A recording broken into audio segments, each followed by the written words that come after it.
75वें स्वतंत्रता दिवस की बहुत बहुत शुभकामनाएं हों। आज का दिन ऐसा तो नहीं है जिस पे सियासी बात की जाए, राजनीतिक बात की जाए, लेकिन कुछ परंपराएं बदली जा रही हैं इस देश में और बदलने वाले प्रधानमंत्री स्वयं हैं।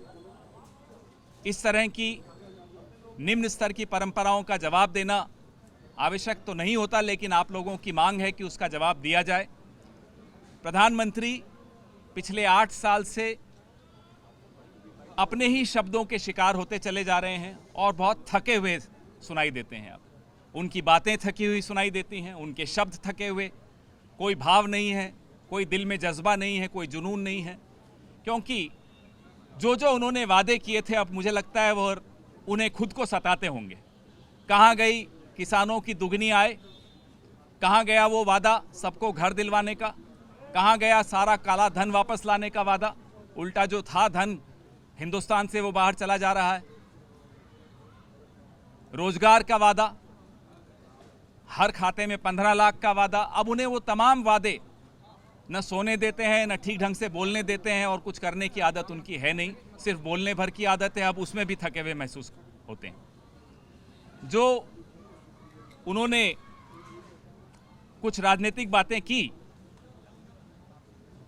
मुझे लगता है वो भारतीय जनता पार्टी का आंतरिक मसला है। जो भारतीय जनता पार्टी में एक परिवारवाद है, एक आदमी जिसने लॉर्ड्स में कोई सेंचुरी लगाई हो, शायद मैंने तो नहीं देखा, वो क्रिकेट में एक बड़े पद पर जाकर पहुंच गए हैं।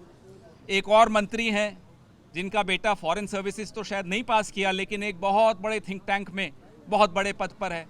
तो अब वो हमला अपने ही मंत्रियों पर है, अपने ही मंत्री पुत्रों पर है, यह मोदी जी खुद बताएंगे। लेकिन देश आज उनसे उम्मीद करता था कि वो अपना रिपोर्ट कार्ड देंगे, 8 साल का हिसाब किताब देंगे। कहाँ गया वो वादा? किसानों की दुगनी आय का वादा। किसान परेशान, इंतजार कर रहा था कि आज कोई जवाब मिलेगा। हर व्यक्ति को पक्का घर, हर घर में नल, हर नल में जल, ये तमाम जो उनके खोखले नारे थे, जिनको अमित शाह खुद ही जुमला कहते हैं, उन तमाम नारों पे उम्मीद थी कि आज कुछ हिसाब किताब देंगे, कोई रिपोर्ट कार्ड देंगे। प्रधानमंत्री ने पूरे देश को और अपने समर्थकों को भी आज निराश किया। स्वतंत्रता दिवस एक ऐतिहासिक दिन होता है और 75वां स्वतंत्रता दिवस तो एक अलग ही इतिहास है। लाल किले की प्राचीर पर जहां से प्रधानमंत्री आज भाषण दे रहे थे, वहां ऐतिहासिक भाषण दिए गए हैं। इतिहास पुरुषों ने वहां खड़े होकर इतिहास लिखा है। उनके मुंह से निकला एक एक शब्द इस देश की तकदीर लिख कर गया। ऐसे में उम्मीद थी कि प्रधानमंत्री एक मैच्योर्ड, जिसको कहते हैं, भाषण देंगे, अपनी जिम्मेदारी, अपनी पद की गरिमा को समझेंगे। बड़ा अफसोस होता है आज के दिन ऐसी बात का जवाब देते हुए और इस तरह की बात कहते हुए कि प्रधानमंत्री ने आज पूरे देश को निराश किया, और ऐसे दिन जब पूरा विश्व लाल किले की प्राचीर की ओर देख रहा होता है। आप सबको फिर से बहुत बहुत स्वतंत्रता दिवस की शुभकामनाएं।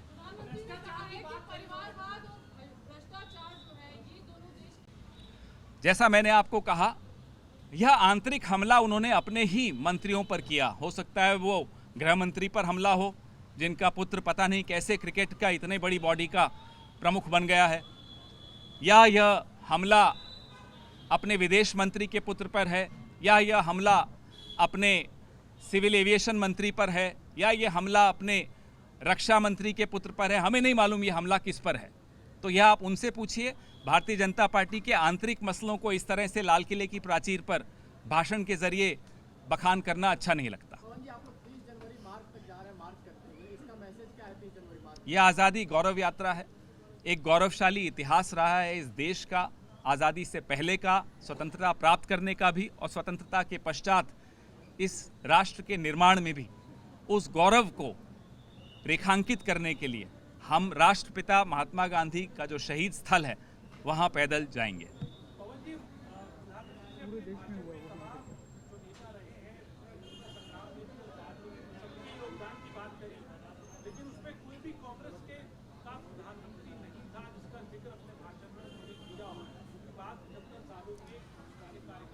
देखिए, हर व्यक्ति अपने बौनेपन के सामने मजबूर हो जाता है। अब इसमें मैं बार बार टीका टिप्पणी करूं प्रधानमंत्री पर, वो भी आज के दिन, वो मुझको भी शोभा नहीं देता।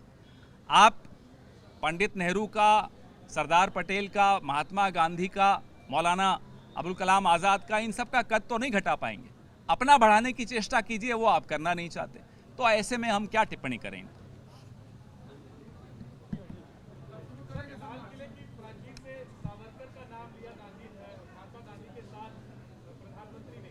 ये इनका एक शुरू से तरीका रहा है।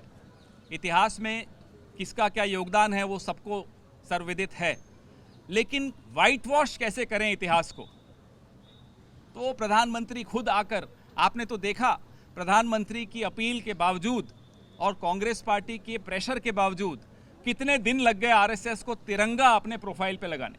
मोहन भागवत जी को कितने दिन लग गए, परसों जाकर तिरंगा लगाया। तो ये अपनी आदत से मजबूर हैं। इनका कोई इतिहास में योगदान रहा नहीं है, स्वतंत्रता के इतिहास में, और यह बात ये बखूबी जानते हैं। तो अब वो वाइट वॉश करते रहें कितना ही, उससे क्या फर्क पड़ता है। जो हो चुका उसको तो बदल नहीं सकते, अब कुछ कर सकते तो करिए, वो कर नहीं रहे।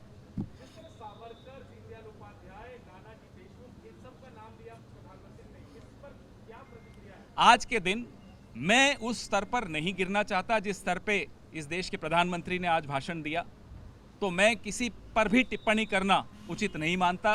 सबको मालूम है इतिहास में किसका क्या योगदान रहा है, कौन किसके साथ खड़ा था, कौन माफ़ी मांग रहा था, कौन संघर्ष कर रहा था, कौन जेल में था और कौन पेंशन याफ्ता था, यह सबको सब मालूम है। जय हिंद।